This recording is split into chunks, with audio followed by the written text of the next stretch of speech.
So, Miss Shanae, I know that we met you back in March 2023. Yeah. And we met you through the passing of your daughter, right? Um, Tell us about that relationship that you had with your daughter, Shanae. Okay. First of all, I want to thank you guys, Good Shepherd, so much for everything that you guys done for me. I just want to start there first. But far as the relationship with my daughter, we were very, very close. That was my homegirl, my friend, my best friend, my only child. When you seen her, you seen me. Right, Um, we were just like Bunny and Clyde. right.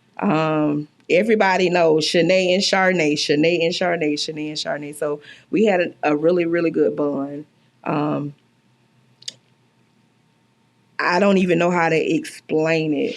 A best friend, you and your best friend, she's Right. me and my best friend. So Right. our slogan was "We all we got." Right. You know what I'm saying? So it was really, really cool. I miss just being around her. We like to dance. We like to laugh. We like to giggle. We like to crack jokes or whatever. So, I mean, our relationship was really close. Yeah. So let's just go to like when you got that initial call, like where did you start? I know that you mentioned to me prior that there are some steps that families take before even calling the funeral home. There's some things that have to take place. Can you kind of shed light on what some of those things are? Yeah. So when I got the initial call, and just to kind of elaborate, I didn't get the initial call. Okay. I was the parent that was actually calling around. Okay. So that morning I woke up. So the day before, she passed the day before my birthday. Okay. So I went out and hung out with some friends or whatever. She was supposed to meet me up there, but you know how kids is. I'm like, okay, well, you ain't coming to Miami. You done flawed me out. Right. So that was my mindset and that was my thought. So when I came home, I was looking for her and couldn't find her. So I didn't get the call that normal other people get. Me not seeing her in the room the next day. Her friends was calling me, was saying, "Mom, where's Dior? Where's Dior?" And I'm like, "She in the room." No, she's not. Her location isn't on. We can't find her. So it was me calling the hospital. It was me calling the jailhouse. It was me going to Boca looking for her. Okay. So it's kind of crazy because my friends, all of our kids was in the car together. Okay. So when I woke up that morning, I seen on social media that their kids passed away in a car accident. All along was 3 people, and my daughter was in the back seat. And so I can remember getting up, crying for them, praying for them, and just going on with my day until I got those phone calls from the friends. So to answer your question, again, it was me calling around looking for my child until I went to the police station in Boca and I said, hey, well, it was some kids in a car accident and I heard it was a third person. I want to know if my daughter was in that car. Right. And so they asked me, what's your daughter's name? So I was like, Charnay Hurd. And they were like, okay, I'm going to get you to an investigator. Okay. So I said, okay. So still not thinking anything of it. The investigator called me back. And the investigator was asking me questions. He was like, so can you give me some identifying information about your daughter? And I'm like, yeah, she has a nose ring. She has a tattoo on her right side. She has braces. She has long hair in her head. So I'm just giving them all distinguishing information about her. Instantly, I knew that she was gone because he went from high energetic, talking to me to it just like it hit his soul. Yeah. When he knew that was my daughter. So from there, what happened next was I got the information and he said he was going to call me back. So in my mind, I knew it, but I just didn't want to accept that this is my child.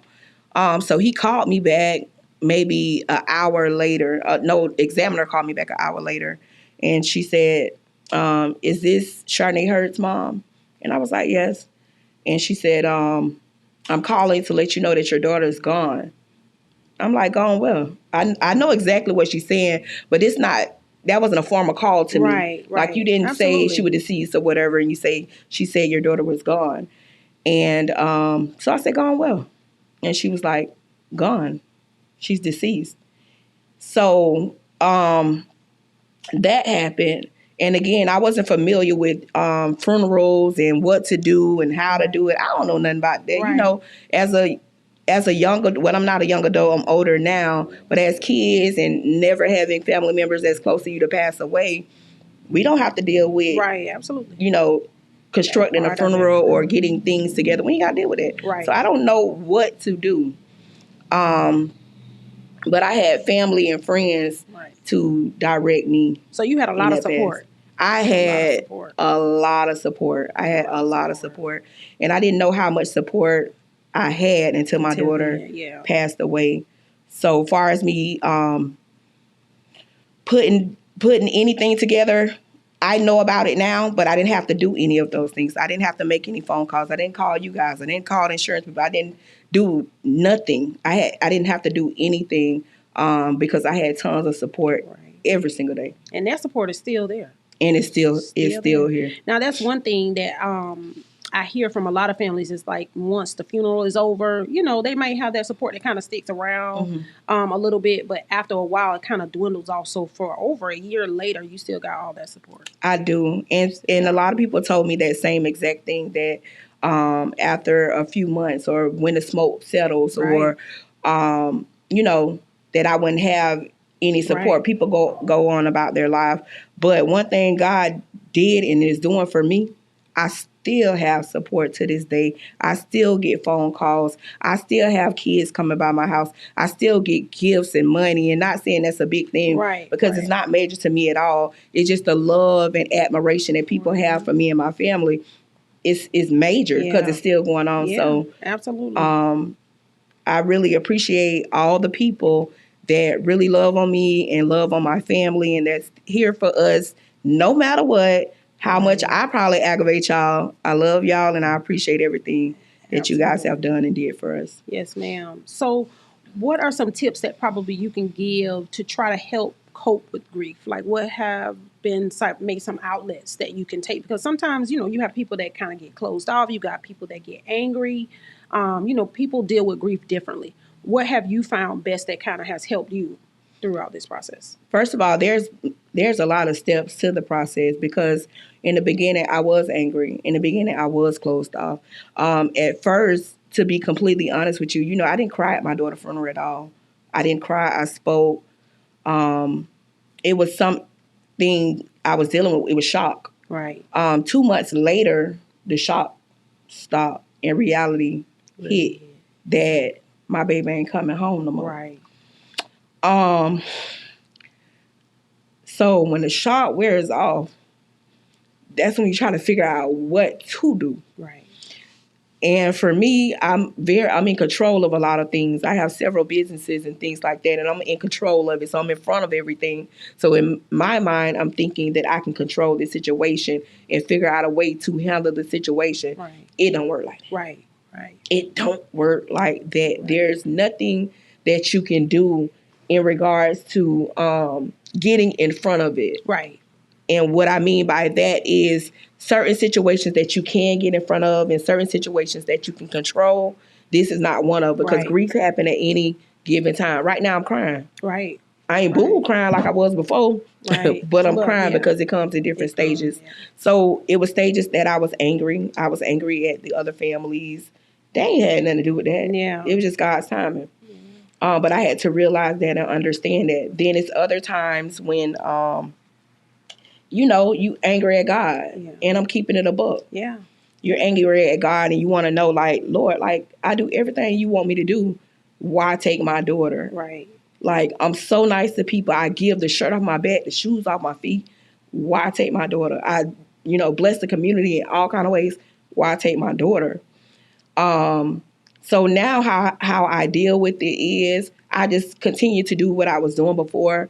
I do it at a greater magnitude. So I get with families that lose children or families and try to kind of, you know, speak to them on losing their children and kind of keep it real with them. Because people tell you, oh, well, take day by day, you'll be all right. And I tell them straight up, listen, let me tell you something. People told me that it's going to be all right. You just have to take one day at a time. I say, yeah, you do got to take one day at a time, but I'm going to tell you straight up. It's never going to be okay. Yeah. Yeah. It's never going to be okay. So I'm not that person that give you the great end of the stick. I'm giving you the reality of the stick. Right. So And just people that. can always relate to real. You know what I mean? They can always relate to real. But they always want to know, like, what's that after that? Like you say, after all that wears off and the reality hits, like, what now? What now? You know what I mean? You're at a place where it's like, what now? And I haven't personally been in the situation, but I watched enough families go through it. Right. To where they're coming back, even befriending us, or they become like family to us because, like, once the dust settles, they don't have all that support. Oh, and wow. It's like, what now? You know? Which kind of brought me into the lane that I've gotten into, like the pre-need, and I know that you do like funeral planning. So like, how have you been able to kind of bounce that to people? You know what I mean? Because it is imperative. It does tell families that, hey, no matter the age, no matter the time, you know, we don't never know God's timing for sure. But what does what you do on the outside kind of help bring some kind of clarity to families? Like, what is your funeral planning? Like, what do you do? How does that kind of fit into what you're doing now in the community? Well, how it fit is, first of all, my story is a testimony. And it's something that I'm living, and it's something that I've experienced. So I'm able to kind of reach out to the community and let them know, like, hey, this is important. Like, I didn't know my daughter was going to pass away. Right. I thought that I would be the one that passed away. So I have life insurance. I have accidental insurance. I have, you know, the funeral plan and other things to help me. But a lot of people don't. Right. So I kind of try to keep it real with them and say, hey, you buy McDonald's every day. Your kids got on $240 shoes. So with the funeral plan, it covers 7 of your loved ones for only $70 for a basic funeral. Okay. So, like, why wouldn't you take advantage of something that it may not, you know, you might can't get a casket wrap. Right. But you can bury, something. you don't have to GoFundMe and sell sodas and not knocking any of that. But why not prepare yourself for what's needed instead of putting that burden on your family, because it's so not fair. So I just tie in my testimony and just kind of be transparent with them on what you're not doing and what you need to do. Right. Because we don't know the time, day, or the hour when, you know, God gonna call us home. So it's just something that you should be prepared for.